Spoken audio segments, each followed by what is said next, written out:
ગાયનું રૂપ આ ધરતીએ ધારણ કર્યું અને ઋષિ મુનિઓની પાસે રડતી રડતી આ પૃથ્વી ગઈ કે હે મહાત્માઓ મને બચાવો.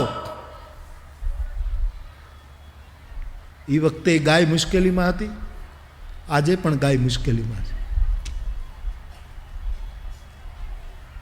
અને ગાય ક્યારેક ભાંભરીને મને તમને કહે છે કે મને હવે ભાર લાગે છે, તમે મારું રક્ષણ કરો, મને બચાવો. ત્યારે સમાજના બધાએ ભેગા થઈને, આમાં સાધુ સંત મુનિઓ હોય એ, આમાં દેવતાઓ હોય જે સંપન્નતાથી ભરેલા હોય એ, આમાં જે જે સમાજના વર્ગો હોય એણે આ ગાયોની ચીસ સાંભળવી જોઈએ કે મારા દેશની ગાય અત્યારે રડે છે, અત્યારે પુકારે છે. આ ગામડાના લોકો તો ગાય, હું આ ઘરે ઘરે રાતે સાંજના વયો જાઉં છું, ગાય લગભગ રાખે છે બધા. ગામડું તો પાળી રહ્યું છે, પણ છતાંય હજી જે ગાયોને ન પાળતા હોય એ ગાય એના મા બાપને નથી પાળતા ને એનું વૃદ્ધાશ્રમ કરો છો, તો ગાયને ન પાળનાર થોડુંક એનું વૃદ્ધાશ્રમ કરે ને, થોડુંક કે ગાયોના ગોસદન તો બાંધે. આપણા ઘરે બાંધવાની જગ્યા ન હોય તો એના માટે થોડુંક પોતાનામાંથી આવકમાંથી કાઢીને દત્તક તો લો ગાયોનો. ફરી એક વખત આ સભામાં કહું બધી જગ્યાએ કે ગાયને કેવલ પૂજ્ય ન માનો, ગાયને પ્રેમ કરો. અને જે માણસ ગાયને પ્રેમ કરશે એ કોઈ દિવસ ગાયને કપાવા નહીં જવાનું. માટે ગાયનું જતન, આટલો મોટો સમાજ, તમે 5-5 જણાને વાત પહોંચાડજો સાહેબ. આના જેવું કોઈ મીડિયા નથી અત્યારે. આ માધ્યમથી આ મેસેજ જાય કે ગાય દુઃખી છે. જ્યારે જ્યારે અવતારોની વાત આવી છે એના મૂળમાં આ ધરતીએ ગાયનું રૂપ લીધું છે. ઋષિમુનિઓની પાસે પુકાર કર્યો, મને બચાવો. ઋષિમુનિઓએ કહ્યું અમારા વિચારો અટકી પડ્યા છે. ગાય કમાવ નથી, ગાય પૂરું વળતર, આ બધી દલીલો ખોટી ઠરે છે. જેણે જેણે ગાયોના નવા નવા પ્રયોગો કર્યા છે એ ગાયને નથી પાળતા, એના પૂરા પરિવારને ગાયો પાળે છે.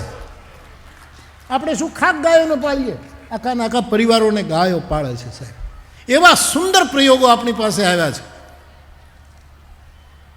આપણી મૂળ નસ્લ ખતમ ન થાય એવી રીતે નવા નવા પ્રયોગો, જે ઉપયોગી હોય એનો સ્વીકાર કરવો, મૂળ તૂટ્યા વિના.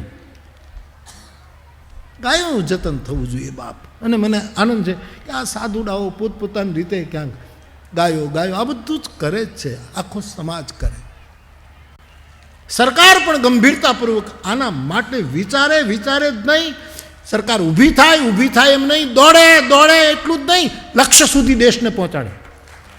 આ કરવું પડશે આપણે. યોજનાઓ બનતી હોય છે, વચ્ચે અટકી ન પડે, છેલ્લા માણસ સુધી આ જાય. આપણે અનુકૂળતા ન હોય તો એટલું તો કરીએ ને, ગાયનું દૂધનો ઉપયોગ કરીએ, એની મેળાએ માંગ વધશે કે હું ગાયનું દૂધ પીશ, બહુ ફાયદો થાય. ઘણા તો એમ કહે છે કે ગાયને દુઃખી થવા દો ને, ઈબાને અવતાર તો થાય. એ ખોટા અર્થ કરીમાં એ તારા ઘરનું રામાયણ તું તારે ઘરે રાખ, એ વ્યાસપીઠ ઉપર મુકાય એવું નથી. સોચો બાપ, આટલી સંખ્યામાં શાંતિથી વ્યાસપીઠને આદર આપીને જ્યારે મારો દેશ સાંભળે છે, એટલું જ નહીં 170 દેશ સાંભળે છે, સમય ડિફરન્સ છે, ત્યારે આપણે કાંઈક કરીએ બાપ.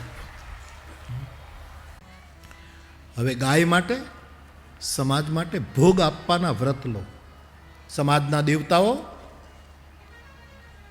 આ પૃથ્વીનું પર્યાવરણ ન બગડે, જળ પ્રદૂષિત ન થાય, વાયુ પ્રદૂષિત ન થાય, આ પૃથ્વીની ગાય સલામત રહે. આ પંથક, આમ તો આખું ગુજરાત, આમ તો આખો દેશ, જેટલાની પાસે એનો મેસેજ ગયો, પણ આ પંથકમાં છે એ એક પૂજ્ય વ્યક્તિને યાદ કરું, પરમ ગો ભક્ત આપણો શંભુ મહારાજ, એનું સ્મરણ કરું છું. એ ગોપાલક અને બ્રાહ્મણ પોતે આ ગોપ બ્રાહ્મણ પ્રતિપાલના પદોને સિદ્ધ કરવા માટે હરી આવશે. માટે તમે ભોગ ભવનના દરવાજાથી પાછા ફરો અને સેવાનો ભેખ લો. વાનર બનીને પરમાત્મા ધરતી ઉપર આવે એના પહેલાં તમે ધરતી ઉપર જાઓ.